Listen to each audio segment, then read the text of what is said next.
Mereka sering tanya ijazah Jokowi itu asli atau tidak. Ya mestinya Pak Jokowi ini belajar dari Barack Obama ya, mantan Presiden Amerika Serikatnya ini akan menjadi folklore politik, cerita rakyat, akan menjadi dongeng dan terus menjadi lelucon bagi generasi-generasi yang akan datang gitu. Halo teman-teman, jumpa lagi dengan saya Mas Fatah. Ya, tetap kita bincang-bincang politik baik ya. Jadi dalam kesempatan ini saya akan membahas tentang isu yang menarik ya.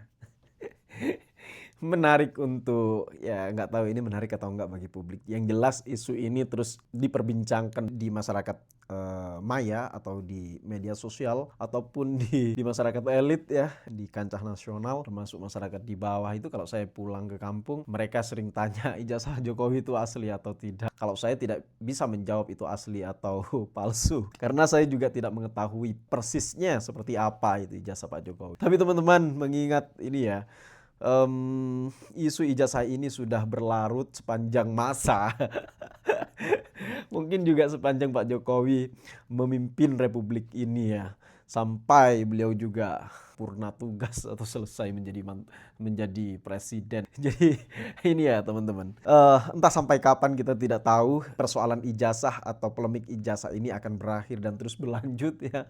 Jika tidak kunjung diselesaikan secara setuntas-tuntasnya ini akan menjadi folklore politik ya, cerita rakyat akan menjadi dongeng dan terus menjadi lelucon bagi generasi-generasi yang akan datang gitu. Ya mestinya Pak Jokowi ini belajar dari Barack Obama ya, mantan Presiden Amerika Serikat yang juga pernah dituduh memiliki dokumen palsu oleh publik Amerika Serikat ya, oleh sebagian publik lah, di mana pada saat itu Barack Obama itu dituduh tidak lahir atau dianggap tidak lahir di Amerika Serikat, melainkan lahir di Kenya. Ya setelah ditunjukkan sertifikat atau akte kelahirannya, publik akhirnya percaya meskipun sebagian orang-orang garis keras yang tidak percaya masih ada gitu ya. Tapi dengan cara Barack Obama itu menunjukkan salinan sertifikatnya, salinan akte kelahirannya itu, isu itu mulai mereda dan mulai menghilang lah di Amerika Serikat pada saat itu. Kalau tidak salah 2008 salinan akte kelahirannya itu ditunjukkan pada tahun 2011 ya. Kalau kasusnya Barack Obama pada saat itu tentu ini bagian dari manuver politik yang dilakukan oleh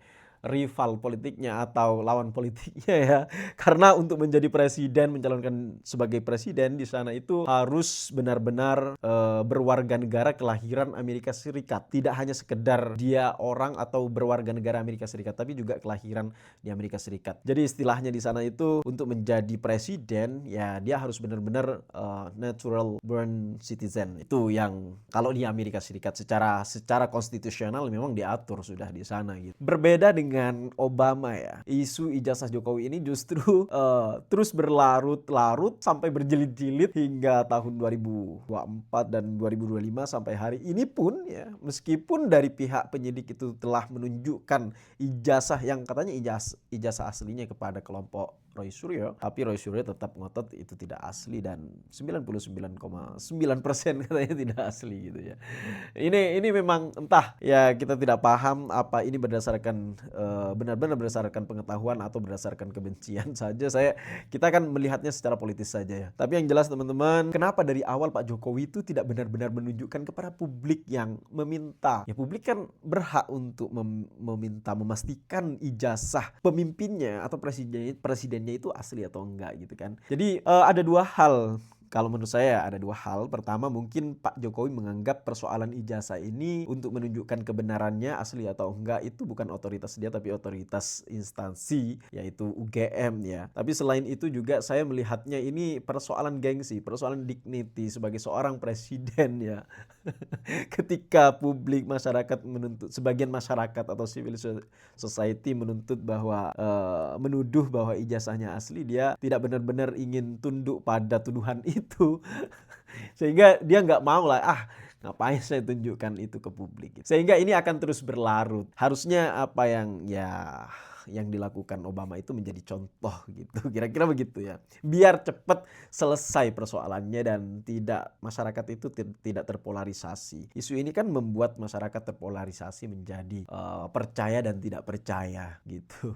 Sehingga ketidakterbukaan Pak Jokowi dari awal ini kan secara politis akan dijadikan sebagai serangan, sebagai amunisi bagi Pak Jokowi dan mendelegitimasi politik keluarga Pak Jokowi juga. Jadi sampai kapanpun saya pikir isu ini akan terus bergulir ya selama keluarga Pak Jokowi ini eksis dalam politik nasional ya. Mengingat hari ini saja Mas Gibran masih menjabat sebagai presiden. Kemudian kita tidak tahu apakah Mas Gibran ini masih akan berlanjut menjadi wakil presiden ataupun akan menjadi presiden selanjutnya. Gitu. Begitupun juga keluarga Pak Jokowi yang lain gitu ya. Termasuk hari ini juga masih Pak Jokowi memiliki kekuatan relasi politik lah di internal pemerintahan Pak Prabowo hari ini gitu ya teman-teman. Jadi saya pikir ini terus akan bergulir dan tidak akan pernah selesai kecuali mungkin orang yang gencar-gencarnya atau orang yang masih ngotot tidak percaya terhadap ijazah Pak Jokowi dan mereka di penjara, mungkin ini akan menjadi babak baru lagi nanti ya. Kita nggak tahu ya, kalaupun misalkan Bang Roy Suryo dan kawan-kawannya itu kemudian dipenjara, dihukum ya, isu ini akan lenyap, tapi bukan berarti lenyap selenyap-lenyapnya. Seperti yang saya sampaikan di awal, ini akan menjadi folklore, cerita yang terus dijadikan sebagai lelucon di Republik ini. Jadi dan suatu saat tentu akan muncul lagi itu. Ya saya pastikan begitu ya teman-teman. Selanjutnya teman-teman, pertanyaan selanjutnya itu apakah atau haruskah urusan ijazah ini dibawa ke ranah hukum, ke ranah pidana?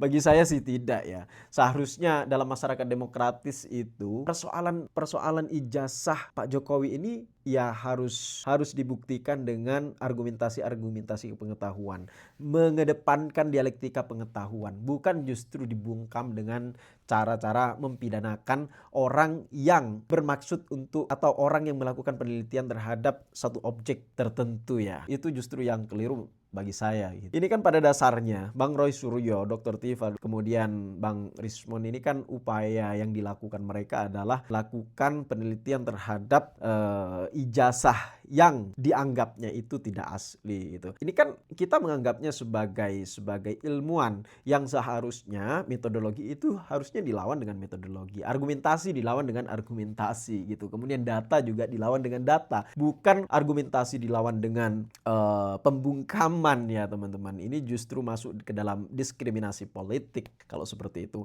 Hak seorang ilmuwan itu adalah melakukan penelitian dan hak seorang ilmuwan itu ya mengasumsikan, berasumsi. Belum dilakukan oleh mereka ya. Seharusnya mereka diberikan kesempatan untuk melakukan pembuktian, ada ijazah, kemudian diteliti, disaksikan oleh banyak pihak yang seharusnya begitu yang harus dilakukan oleh mereka ya kan. Tapi ini tidak gitu.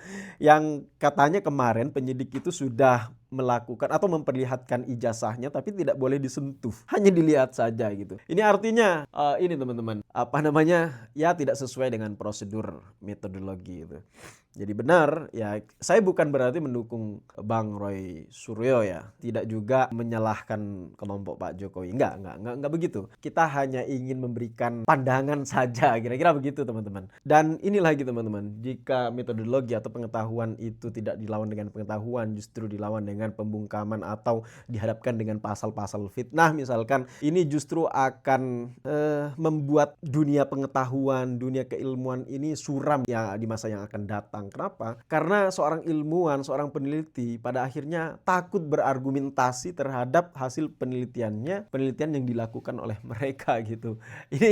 Ini harusnya negara itu memfasilitasi, menyelesaikan persoalan ini dengan sebaik-baiknya secara prosedural pengetahuan atau sistematika keilmuan. Saya pikir itu ya yang perlu difasilitasi oleh pemerintah. Adu argumentasi, bukan justru memberikan ancaman. Ini kan memberikan ancaman yang awalnya Pak Jokowi sebenarnya defensif ya.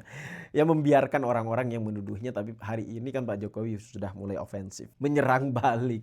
Ya mungkin ya seperti yang saya katakan, dari babak ke babak sampai babak belur gitu ya, sampai babak belur, dan termasuk Pak Pak Jokowi babak belur juga akhirnya ketika dituduh terus-terusan kayak gini gitu. Ini penyelesaiannya saja yang kurang, ini menurut saya, kurang benar-benar serius, untuk menyelesaikan persoalan ijazah ini. Baik itu dari pihak Pak Jokowi ataupun pihak-pihak lain yang terkait, dan termasuk ya negara harus memfasilitasi itu harusnya ya, agar citra instansi dari negara itu tidak buruk juga di mata publik gitu.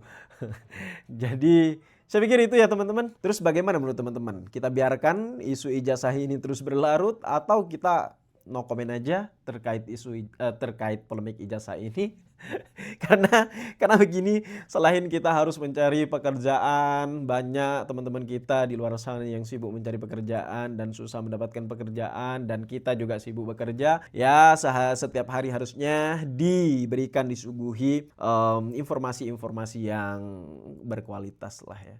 Tapi awalnya sebenarnya persoalan ijazah atau polemik ijazah Jokowi ini menarik untuk kita tonton. Kenapa? Karena di sini kita diperlihatkan diperlihatkan suatu tayangan yang memperdebatkan tentang keilmuan. Ya, ini kan tidak lepas dari analisis digital forensik gitu ya. Sekian dari saya, kita akan jumpa lagi di pertemuan di video selanjutnya. Oke, terima kasih. Kita akan bahas apa berikutnya. Tunggu isu-isu yang menarik. Kayaknya isu tentang kepala daerah ini menarik ya.